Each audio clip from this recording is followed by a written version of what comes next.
Metan zapravkalar faoliyatiga vaqtincha cheklovlar kiritila boshladi. Surxondaryoda mashinasida 51 kilogramm gashish olib ketayotgan shaxs ushlandi. Farg'ona vodiysiga ko'chma konteynerlar orqali gaz yetkazib beriladi. Energetika vaziri: chiqindidan qarzdor qariyb 205 ming abonentning elektr to'loviga cheklov o'rnatildi. Gaz yo'q hududlardagi iste'molchilar uchun elektrga 50% chegirma berilishi mumkin. Kun davomida kun yoritgan muhim mahalliy yangiliklar bilan tanishtiramiz. Assalomu alaykum. Viloyatlarda metan zapravkalar faoliyatiga vaqtincha cheklovlar kiritila boshladi.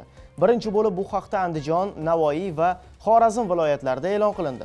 Hudud gaz filiallari xabariga ko'ra, avtomobillarga gaz to'ldirish kompressor shoxobchalari faoliyati Andijonda tongi soat 5:00 dan kechki soat 17:00 ga qadar, Navoiyda tongi soat 6:00 dan kechki soat 19:00 ga qadar, Xorazmda tongi soat 5:00 dan kechki soat 17 ga qadar qilib belgilangan.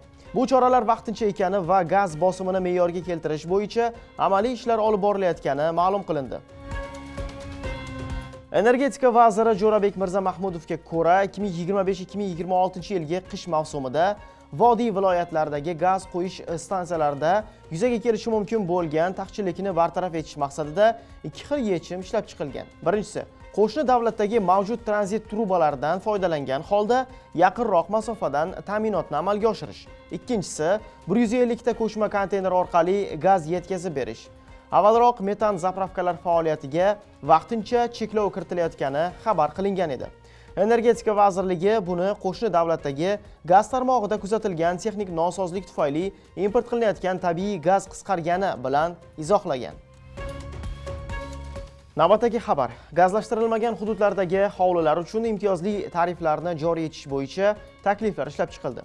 Takliflar loyihasiga ko'ra, ovqat tayyorlash uchun elektr plitalari bilan jihozlangan, isitish tizimi to'liq elektrlashtirilgan, markazlashgan isitish tizimi va tabiiy gaz tarmoqlariga ulanmagan ko'p qavatli uylar, yotoqxonalar hamda gazlashtirilmagan hududlarda yashovchi maishiy iste'molchilarga oylik iste'mol hajmiga qarab isitish mavsumida 2000 kWh-gacha, isitish mavsumidan tashqari 1000 kWh-gacha elektr energiyasi iste'moli uchun amaldagi tariflarga nisbatan 50% gacha chegirma qo'llash nazarda tutilmoqda. Chegirma qachondan joriy qilinishi esa ma'lum emas.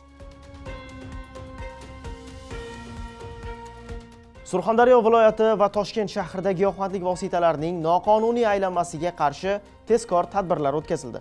Davlat xavfsizlik xizmati Surxondaryo viloyati bo'yicha boshqarmasi hamda viloyat ichki ishlar boshqarmasi hamkorligida o'tkazilgan tezkor tadbirda Termiz shahrida tug'ilgan 40 yoshli shaxs o'z mashinasida 50 kilogramm 978 gramm gashish moddasini olib ketayotgan vaqtida ushlangan.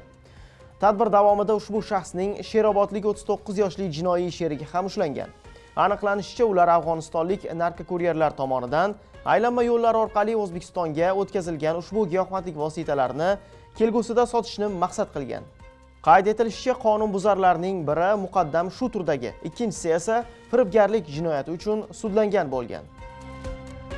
Chiqindi xizmatidan qarzdorligi bo'lgan 205 mingga yaqin abonentning elektr to'loviga vaqtincha cheklov o'rnatildi. Respublika bo'yicha chiqindi xizmatlaridan yuzaga kelgan umumiy 20 milliard 100 million so'm debitor qarzdorlik uchun jami 231 ming 14 ta abonent SMS xabarnomasi orqali ogohlantirilgan. Shundan so'ng abonentlarga mavjud qarzdorligini bartaraf etish uchun 5 kun muddat berilgan va ushbu davrda 9 milliard 400 million so'mlik to'lov amalga oshirilgan. 6-dekabr holatida respublika bo'yicha qarzdorligi qoplanmagan 204 ming 895 nafar abonentning elektr energiyasi uchun to'lov qilish imkoniyatiga vaqtincha cheklov joriy etilgan. Mazkur cheklov qarzdorlik bartaraf etilishi bilanoq darhol yechiladi. Ayni paytda chiqindi xizmatlaridan respublika kesimida jami 18 milliard 200 million so'm debitor qarzdorlik mavjud. Bu sizga yetkazmoqchi bo'lgan xabarlarimizning so'nggisi edi. Bizni ijtimoiy tarmoqlardagi rasmiy sahifalarimiz orqali kuzatib boring. Salomat bo'ling.